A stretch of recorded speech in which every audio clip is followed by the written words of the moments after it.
Hola, muy buenos días. El día de ayer nuestros jerarcas establecieron las nuevas reglas, las reglas de oro por un lado y las nuevas reglas en cuanto a las restricciones. Hoy vamos a ahondar de cómo deberíamos implementar todo esto para seguir protegiéndonos.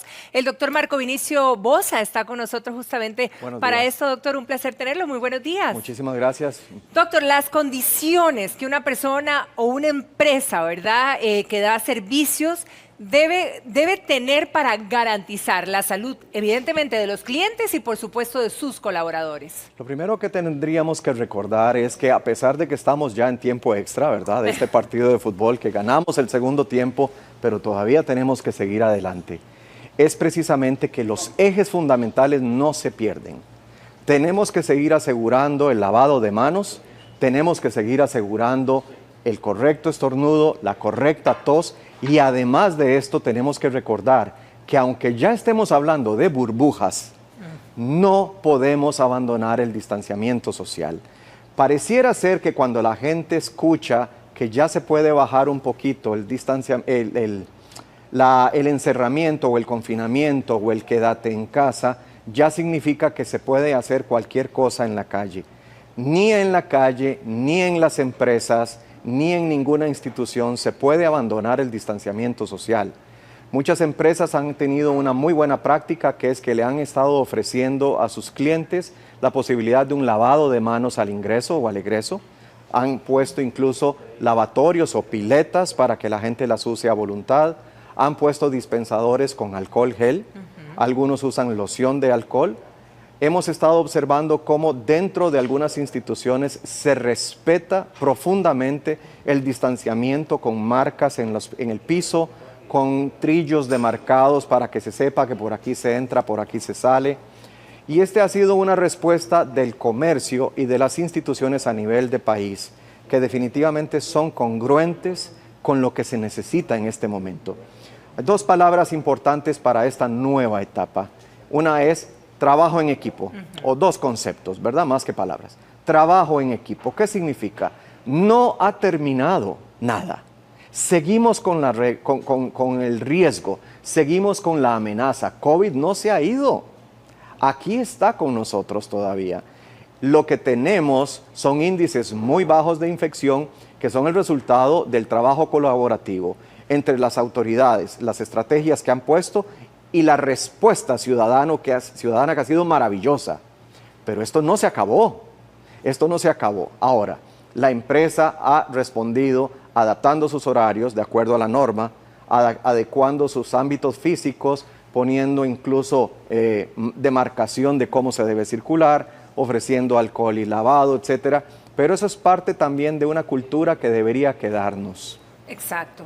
Ahora, mucha gente se está preguntando, bueno, ¿en qué momento? Ahora que pasó el tiempo de confinamiento, estamos siendo más flexibles, ¿verdad? En las aperturas. Sí. ¿Será que ya van a volver a reimplementar aquellas citas, digamos, que no eran urgentes, que no eran crónicos, de pacientes crónicos? Mucha gente se está preguntando, bueno, ¿en qué momento nos vamos a poder acercar nuevamente con tranquilidad a los centros hospitalarios o a los diferentes lugares? Las consultas tendrán que ser debidamente reiniciadas porque no se pueden todas al mismo tiempo.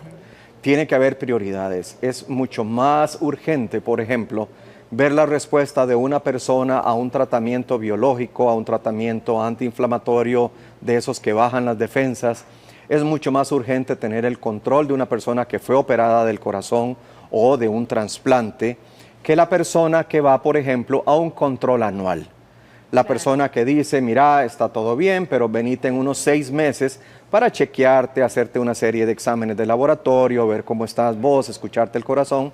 Es decir, una consulta de control, una consulta de chequeo es mucho menos prioritaria que una consulta de una cirugía altamente especializada, de una neurocirugía, por ejemplo, o de alguna intervención mucho mayor. Por ejemplo, el paciente que estuvo en cuidado intensivo fue pasado a un servicio de medicina, eventualmente se le manda para el hogar, pero eventualmente esta persona tiene que ser controlada de nuevo y tiene cierta prioridad sobre la persona, hombre o mujer, que va a ir a recoger solamente los medicamentos para la presión.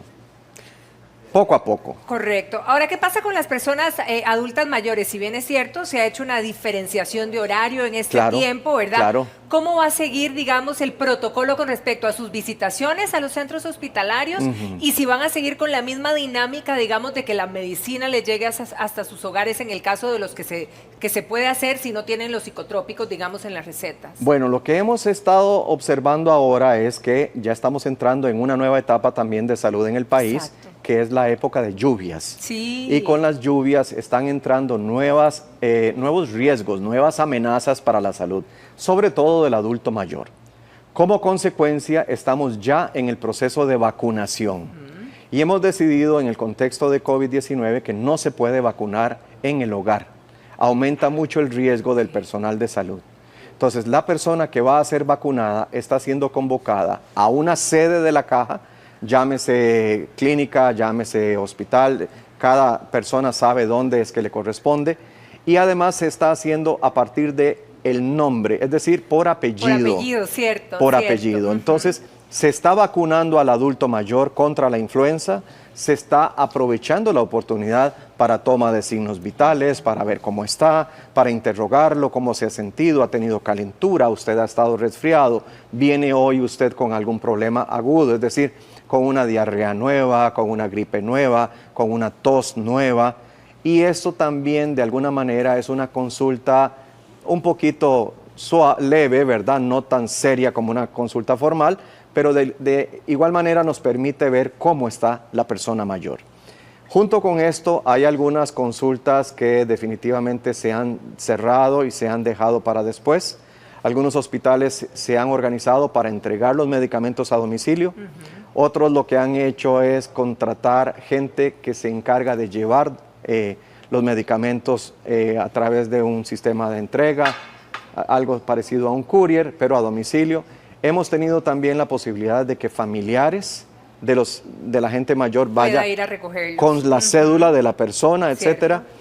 Y otros hospitales incluso tienen un sistema de llamada telefónica en la que pueden consultar cómo está la persona o la persona puede llamar y contar cómo se siente, cómo le va.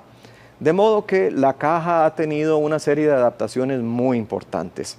No se puede hacer lo mismo en todo lado porque cada comunidad tiene sus propias particularidades. Claro. Entonces hay que adaptarse al ámbito, a los recursos locales y además de eso hay que ver cuál es el porcentaje de personas que pertenecen a este o a aquel programa. Habrá una comunidad en la que predomine una gran cantidad de niños, por ejemplo, y tendremos que pensar en la consulta del niño sano. Cómo se va a llevar a cabo, el pesaje, las medidas, etcétera, etcétera. En otras comunidades podría ser que predomine el adulto mayor. Entonces, depende. Habrá comunidades en las que predomine el trabajador agrícola, por ejemplo, que podría estar generalmente entre los 20 y los 60 años. Entonces, cada comunidad tiene su particularidad y la caja tiene el reto de adaptarse a cada condición. COVID-19 obliga el distanciamiento social y desde esa perspectiva haría muy mal la caja al tener una sala de espera completamente pletórica, llena de gente esperando. Claro. Algunas consultas se mantienen, incluso a algunos pacientes se les llama y se les dice, venga tal día a tal hora y aseguramos que a esa hora llegue esta persona, se le atiende, se le dan sus instrucciones, sus indicaciones y se va para el hogar. Doctor Boza, si nos vamos ahora en la práctica cotidiana, ¿verdad? Con toda esta apertura y flexibilidad después de tanta gente que ha estado guardada por mucho rato. Nos alienta de alguna manera pues poder salir de parte de las personas que se sienten muy confinadas y por otro lado de las empresas pues que se reactiven también. Correcto. ¿Qué pasa, por ejemplo, con los restaurantes? ¿Qué recomendación le da al público, verdad? Para que verdaderamente pueda ir, disfrutar, pero también estar seguro. Para poder estar seguro, tenemos que hacer uso de la otra consideración de esta nueva etapa. Esta etapa en la que estamos ahora, que yo le llamo el tiempo extra, ¿verdad? Como para irnos orientando. Primer tiempo, segundo tiempo y esto es tiempo extra. Básicamente tiene dos grandes ejes de estrategia. Trabajo en equipo, número uno, disciplina, la otra. ¿Qué es disciplina? Disciplina es imponer las cosas, obligarte a que hagas las cosas. No, disciplina es la forma en que se aprende cualquier arte, cualquier ciencia. Tiene que tener una cierta disciplina de estudio, de comportamiento. Disciplina es una palabra bellísima, deriva de la palabra... Desde el día 1 hablamos de disciplina. Disciplina implica ser un discípulo, implica aprender, y vos aprendés aquello que amás. Desde esa perspectiva, vivir disciplinadamente no es vivir de acuerdo a un régimen totalitario, dictatorial, de aquí no se puede hacer tal cosa. Es todo lo contrario. Es saber que tu apego a la recomendación científica va a traer bienestar para vos, para tu burbuja y para tu entorno. Porque como dijimos muchas veces, Patricia, esta enfermedad no soy yo, somos nosotros. Así es. Y desde esa perspectiva nos dan apertura. El señor ministro nos da ya licencia para salir en burbuja. Ya eso significa en grupo. Ya no estamos hablando de hacer deporte en solitario. Estamos hablando de ir a un sitio público, a un espacio público, en burbuja, en grupo, y la palabra para entender la burbuja, convivientes. Un grupo de convivientes establecen una burbuja, que puede ser papá, mamá y los hijos, o puede ser papá y mamá, o puede ser abuelito y abuelita, o puede ser solo la abuelita, o puede ser un par de estudiantes universitarios que viven juntos en un departamentito o en una residencia estudiantil, son becarios, y ellos están ahí permanentemente, comparten sala, comedor, cocina, conviven. Correcto. Que es la diferencia a lo que dice el señor ministro. No es lo mismo un grupo de trabajo en donde quienes trabajan juntos no establecen una burbuja porque no conviven.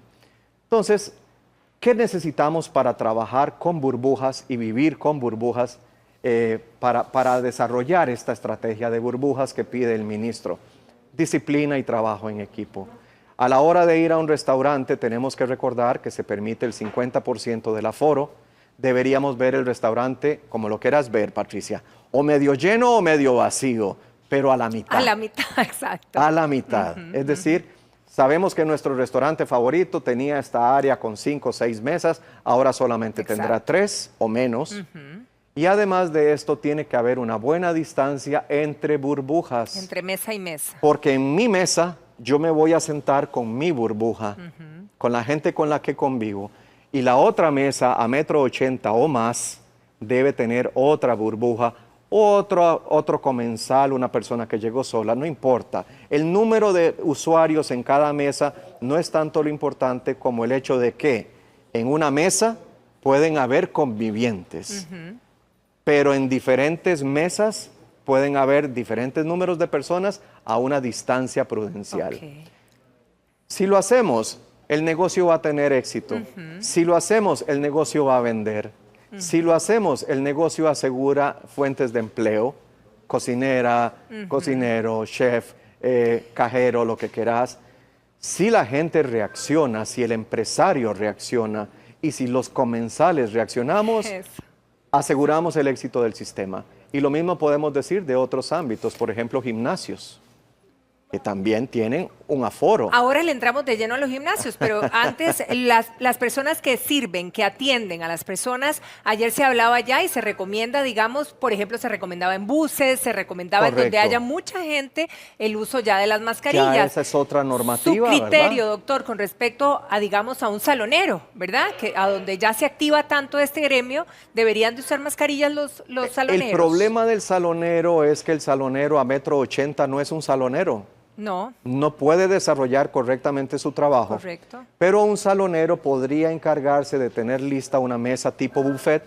El salonero podría disponer de platos, de cubiertos, de platillos, de ensaladas, de postres, de forma tal que su trabajo sigue siendo útil, incluso de alguna manera con protección, incluso con guantes, si es del caso con mascarilla, puede ayudar a servir, pero no a establecer un contacto duradero, que es lo que no se quiere. Es decir, sí hay trabajo para el salonero y definitivamente hay formas de adaptarse dependiendo del sitio. Lo que no resulta conveniente es que la misma persona vaya de mesa en mesa y permanezca cierto tiempo exponiéndose.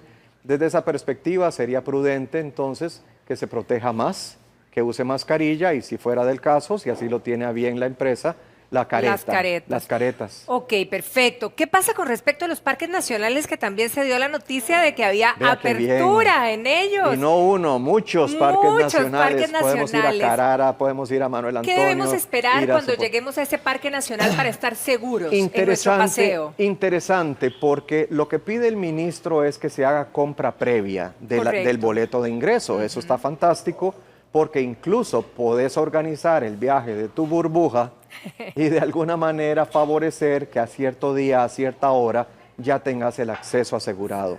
Lo que no se quiere es que vos digas, bueno, vamos a jugárnosla. Sí. Jale un toque a ver si acaso hay campo y entonces de ahí hacemos fila con el carro, nos quedamos ahí o vamos en moto o vamos en bicicleta y si es alguien que vive cerca del parque podría decidir ir a pie, pero a la hora de llegar a la boletería tiene que hacer fila y ese es el inconveniente que el ministro no quiere. Ok. El ministro quiere que la compra de boletos sea previa, sea por teléfono, sea vía internet, sea por el medio que sea. Hay muchas alternativas, no solo una. Esto para medir el número de gente que va a accesar Para día con medir, día. estás asegurando aforo y estás asegurando tiempos de ingreso y de egreso y estás asegurando que no haya desorden en la boletería y que no haya filas innecesarias. Ok. Si vos sabes que tenés acceso al parque, incluso te dicen, bueno, no es necesario imprimir, no es necesario nada, sus tiquetes son 4 y están asegurados con su número de cédula. Vos llegas a la ventanilla del parque, enseñas tu cédula y ahí tenés tus 4 entradas, que no te las tienen que entregar, simplemente te dicen 1, 2, 3, 4 y pase adelante. Se trata de organizarnos, de ordenarnos y de evitar aglomeraciones. Dentro de los buses también podríamos tener aglomeraciones. Seguimos recomendando que haya distancia social o corporal. Seguimos pidiéndole a la población, Patricia, rogándole a la población, no se confíen. ¿Cómo puede ser posible que en una parada de buses la gente esté a 15 Apiñada. centímetros de distancia? Cualquiera puede ser en este momento de apertura, el portador del virus podría ser asintomático y la otra cosa es que también podría haber gripes que ya están entrando porque están entrando las lluvias y alguien podría toser o estornudar y aquello va a ser una desbandada terrible que podría provocar caídas y golpes y cosas por el estilo, del susto de pensar que el que tose ahí atrás tiene COVID y lo que tiene es una gripe corriente. Es mejor ser prudentes y ser respetuosos. Las palabras claves, trabajo en equipo y disciplina, como un buen equipo de fútbol. Queremos conservar los números que hemos tenido hasta el Queremos día de hoy. Una cosa, Exacto. sí, definitivamente, doctor. Las iglesias, por ejemplo, ¿verdad? Esto todavía está en stand-by. Se habla de que en junio probablemente, dependiendo cómo vaya el comportamiento de todas las otras actividades. Claro, Porque claro. uno se pregunta, híjole, abrir iglesias, aunque los aforos sean más pequeños, pero es complicado también. No solamente es complicado, sino que también la gente siente la necesidad de tener un sitio de adoración, de tener un sitio de oración. Ya lo hemos hablado previamente, a Dios no se le encuentra entre 4 paredes. Dios está en todo lado y en tu corazón. Desde esa perspectiva se puede orar perfectamente en el hogar, en el parque, en cualquier sitio, porque todo sitio es sagrado, la vida es sagrada. Y desde esa perspectiva, entonces, lo que tenemos que ver es algo muy práctico. ¿A qué se va a un sitio de estos? ¿A qué se va a un sitio de oración, a un templo, a una iglesia? Precisamente a alabar a Dios.